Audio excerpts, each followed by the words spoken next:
एक दफा एक बादशाह अपनी मलका के साथ बैठा था कि हंसी मजाक में उसने मलका से पूछ लिया, तुम्हें मेरी शक्ल कैसी लगती है।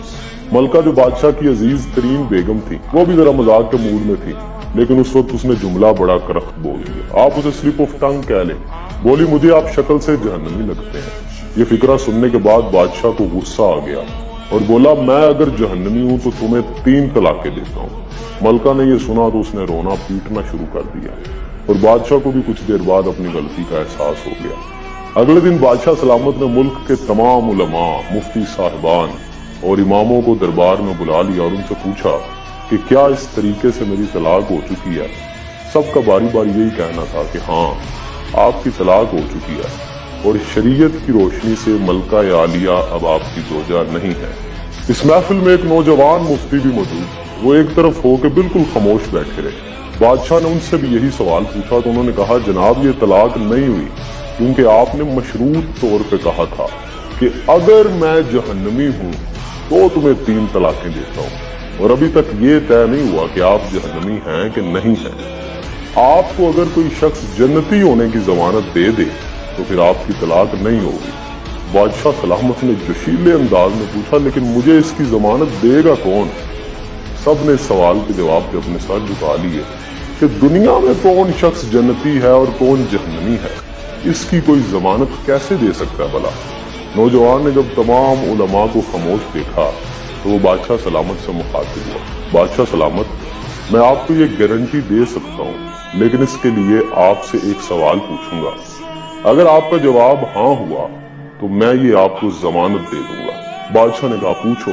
तो नौजवान ने पूछा कि आपकी जिंदगी में कभी कोई ऐसा मौका आया था कि आप गुनाह पे कादिर थे, लेकिन आपने सिर्फ अल्लाह रब्बुल इज्जत के खौफ से वो गुनाह छोड़ दिया था। बादशाह ने कुछ देर सोचा और सर उठाया और कहा, हाँ, एक बार ऐसा हुआ था। मैं अपनी ख्वाबगाह में दाखिल हुआ, वहां एक नौकरानी सफाई कर रही थी। वो लड़की बड़ी खूबसूरत थी। मैं भटक गया। मैंने दरवाजे को अंदर से बंद कर लिया। मैं गलत नीयत से उस लड़की की तरफ बढ़ा तो उसने रोना पीटना शुरू कर दिया और वो चिल्ला के बोली, ऐ बादशाह, अल्लाह से डरो, वो तुमसे ज्यादा ताकतवर है। मैंने जब ये सुना तो मेरे ऊपर अल्लाह रब्बुल इज्जत का खौफ तारी हो गया। मैं अगरचे बादशाह था, वो लड़की मेरे कमरे में थी। मैंने दरवाजे को अंदर से कुंडी लगाई हुई थी और इस वक्त दुनिया की कोई ताकत मुझे वो बुराई करने से नहीं रोक सकती थी, लेकिन मैंने सिर्फ अल्लाह रब्बुल इज्जत के खौफ से दरवाजा खोल दिया और उस लड़की को जाने की इजाजत दे दी, सिर्फ अल्लाह रब्बुल इज्जत के खौफ की वजह से। ये सुन के वो नौजवान मुस्कुराए और उन्होंने कुरान हकीम की ये आयत तलावत फरमाई, जिसका तर्जुमा है, जो अपने रब के सामने खड़े होने से डर गया और उसने अपने नफ्स को ख्वाहिशात में पड़ने से बचा लिया, तो ऐसे शख्स का ठिकाना जन्नत होगा। उसके बाद उस नौजवान ने बादशाह से कहा, मैं आपको जमानत देता हूं कि आपकी तलाक नहीं हुई।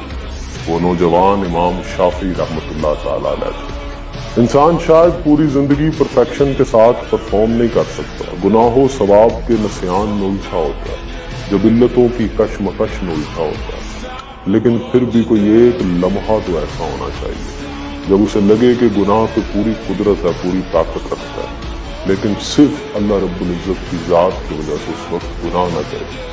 शायद अल्लाह रब्बुल इज्जत की जात मेहरबानी करे और उस लम्हे को हमारी निजात का जरिया बना दे। अल्लाह के सामने खड़े होने से जिंदगी में कोई एक दफा तो डर जाए बंदा।